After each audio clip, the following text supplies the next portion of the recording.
తెలంగాణ ఉద్యమాన్ని ప్రారంభించే ముందు తెలంగాణ ఉద్యమాలు జరగలేదా?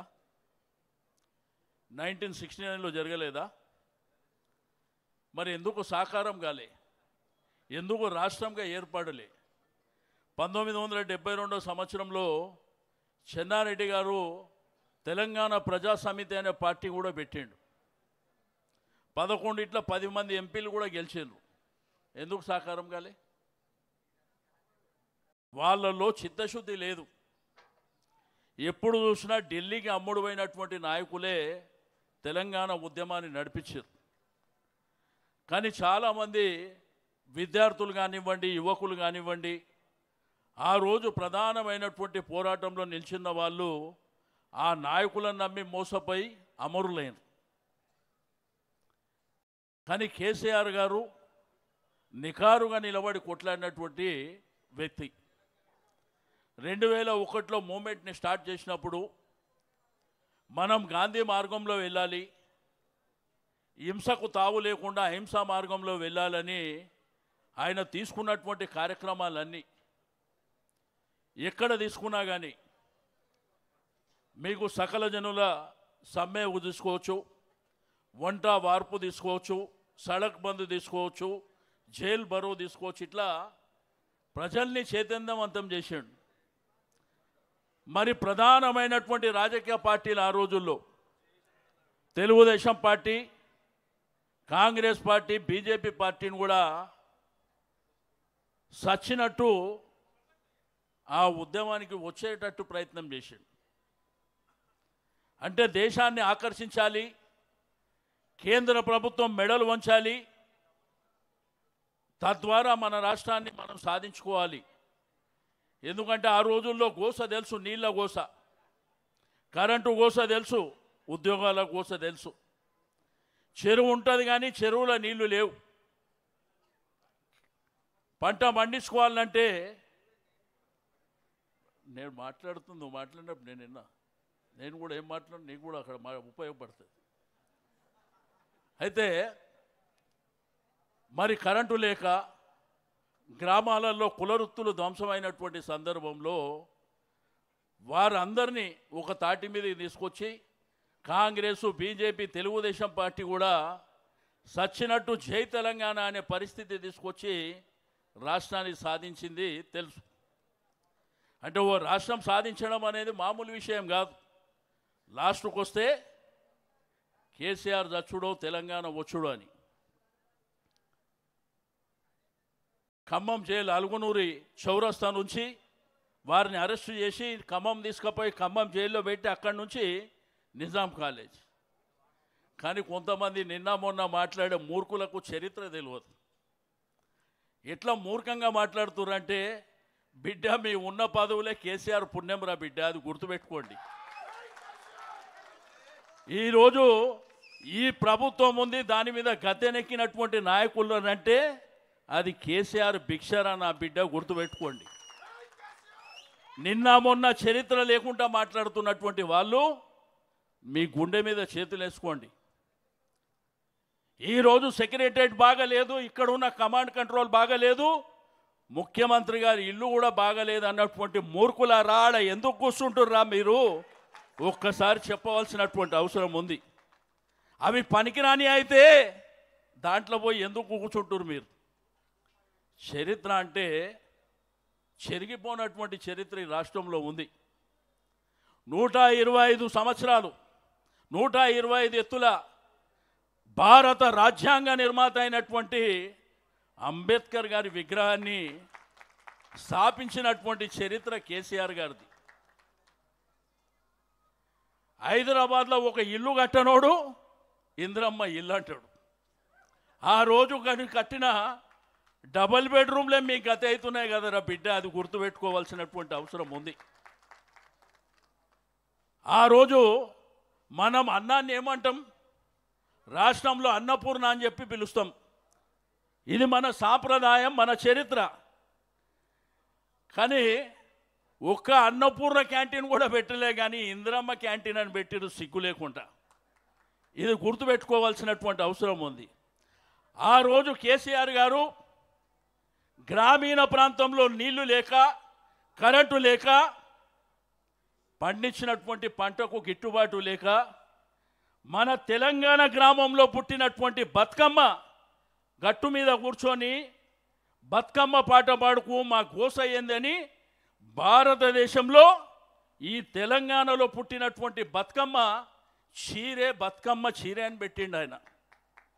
ఈ మూర్ఖులు ఇంద్రమ్మ చీరే అని పెడుతుంది. అంటే ఇంతకంటే దరిద్రం ఎక్కడ ఉంటుందా?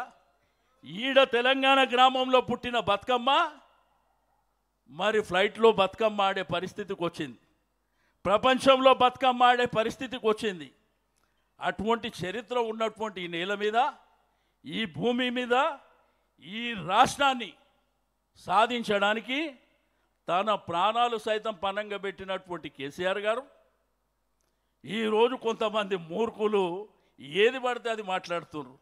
నువ్వు వేసుకున్న కుర్చీ, నువ్వు కూర్చున్న కుర్చీ అది మా భిక్ష అనేటువంటి విషయాన్ని కూడా మర్చిపోయి, నేనేమంటే సాంప్రదాయం మంచిగా ఉండాలి. తెలంగాణ సాంప్రదాయం అంటే ఆ రోజు తెలంగాణ రాష్ట్రం సిద్ధించిన తర్వాత కేసీఆర్ గారు నిండు శాసనసభలో సోనియా గాంధీ గారికి ధన్యవాదాలు చెప్పిండు. సోనియా గాంధీ గారికి ధన్యవాదాలు చెప్పడానికి కారణం ఏంది? ఒక గౌరవం, ఒక మర్యాద, మన సాంప్రదాయం. కానీ మేమిస్తే వచ్చింది, మీరు ఇయ్యలేరా బిడ్డ? మీ మెడలు వంచితే వచ్చింది. ఎవడు ఆషామాషికి ఇయ్యలే. తెలంగాణ రాష్ట్రంలో భూకంపం సృష్టిస్తే వచ్చింది, మీ మెడలు వంచితే వచ్చింది. మంత్రులని, ఎమ్మెల్యేలని గ్రామాలలో తిరగనీయకుండా ఈ రాష్ట్రాన్ని స్తంభింపజేస్తే సచ్చినట్టు తెలంగాణ రాష్ట్రం వచ్చింది అనేటువంటి విషయాన్ని మీరు మర్చిపోవద్దని చెప్పి నేను ఈ సందర్భంగా తెలియజేస్తూ ఉన్నాను. మా కార్యకర్తలు, నాయకులకు కూడా చెప్తా ఉన్నాను, ప్రభుత్వాలు వస్తుంటాయి, పోతుంటాయి, కానీ ఒక రాష్ట్రాన్ని తెచ్చిన చరిత్ర మాత్రం శాశ్వతంగా ఉంటుంది అనేటువంటి విషయాన్ని గుర్తుపెట్టుకోవాలి. ఇప్పుడు ప్రభుత్వాలు 2 సార్లు పరిపాలన చేశారు. 2 సార్లు కేసీఆర్ గారికి ఉన్నటువంటి ఆలోచన విధానం, నీళ్లు, నిధులు, నియామకాల మీద ట్యాగ్లైన్ పెట్టుకున్నటువంటి పోరాటం ఆయన ముఖ్యమంత్రి అయిన తర్వాత దాన్ని ఆచరణలో చూపించాడు. ఏ గ్రామంలో నీళ్లు లేకుండానో ఆ గ్రామానికి నీళ్ళు ఇచ్చాడు. ఏ గ్రామంలో కరెంటు లేకుంటే ఆ గ్రామంలో కరెంట్ ఇచ్చాడు. ఏ ప్రాంతంలో నిరుద్యోగులు ఉంటారో వాళ్ళకు ఉద్యోగాలు ఇచ్చుకుంటూ ముందుకెళ్ళినటువంటి కార్యక్రమాలు చేశారు.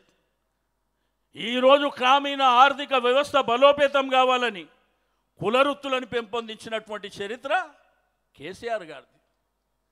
ఇప్పుడు వచ్చినటువంటి మూర్ఖులు, అడ్డగోలు మాటలు, వాళ్ళు ఏమనుకుంటారు అంటే తిట్టడంలో మేమే ఛాంపియన్ అనుకుంటారు. బిడ్డ, మేము కూడా అడిగే వచ్చినాం రా నాయన. మేము కూడా తిట్టుడి స్టార్ట్ చేస్తే మీరు పోయి ఆ కుర్చీలో కూడా కూర్చోలేరు, గుర్తుపెట్టుకోండి.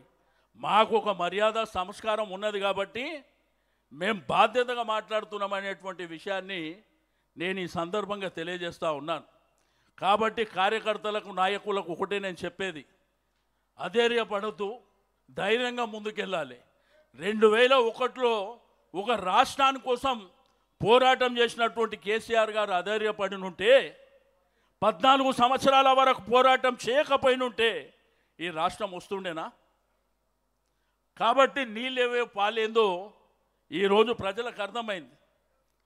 మా చెల్లె పావని చెప్పింది, అన్న ఆ గుడికాడికి పోతే నీ చేతి మీద కేసీఆర్ గుర్తుంది, మళ్ళా కేసీఆరే వస్తాడు బిడ్డ అని చెప్పిందంటే, మీరు గ్రామీణ ప్రాంతం నుంచి మరి పట్టణ ప్రాంతం వరకు, ఈ హైదరాబాద్ వరకు ప్రతి ఒక్కరి నోట్ల కేసీఆర్ గారే రావాలి, కేసీఆర్ గారి ప్రభుత్వమే మంచిగున్నది అని చెప్పి ప్రతి వాళ్ళు మాట్లాడుతున్నటువంటి సందర్భం. ఒక ఎలక్షన్ ఓడిపోవచ్చు కాక, రేపు ఎలక్షన్లలో ఓటమి గెలుపు అనేది సర్వసాధారణంగా ఉంటుంది. కానీ ఈ భారతదేశం ముఖ చిత్రం మీద ఒక తెలంగాణ రాష్ట్రాన్ని ముద్రించిందంటే అది కేసీఆర్ వల్లనే సాధ్యమైందనేటువంటి విషయాన్ని చరిత్ర మరువదు, చరిత్రలో చెరిగిపోదు అని చెప్పి నేను ఈ సందర్భంగా తెలియజేస్తూ ఉన్నాను. 10 సంవత్సరాలు పరిపాలన చేసిన తర్వాత, ఈ అబద్ధపు వాగ్దానాలు, దొంగ మాటలు చెప్పిన తర్వాత ప్రజలందరూ మోసపోయి కాంగ్రెస్కి అవకాశం ఇచ్చారు. ఓకే, మీరు రాజకీయం చేస్తుండ్రు, మీరు ప్రభుత్వాన్ని నడిపిస్తుండ్రు, అనగదొక్కాలనే ప్రయత్నం చేస్తుండ్రు, అక్రమ కేసులు పెట్టడానికి ప్రయత్నం. మీరు ఎన్ని చేసినా బిడ్డ 3 ఏళ్ల తర్వాత ఉంటుందిగా మీకు, అది గుర్తుపెట్టుకోండి అని చెప్పి నేను ఈ సందర్భంగా తెలియజేస్తాను. ఎవ్వడికి ప్రభుత్వాలు శాశ్వతం కాదు. మనము ఆ పదవిలో ఉన్నప్పుడు ప్రజలకు ఏమి మేలు చేసినాం అనేదే శాశ్వతంగా ఉంటుంది, కానీ మనము మన ఇష్టానుసారం చేసుకుంటే పోతే శాశ్వతంగా ఉండదు. ఎందుకు ఈరోజు కేసీఆర్ గారి పేరు రాష్ట్రమంతా తలుచుకుంటుంది, పక్క రాష్ట్రాలలో కూడా తలుచుకుంటుంది. ఎందుకోసం? అద్భుతమైనటువంటి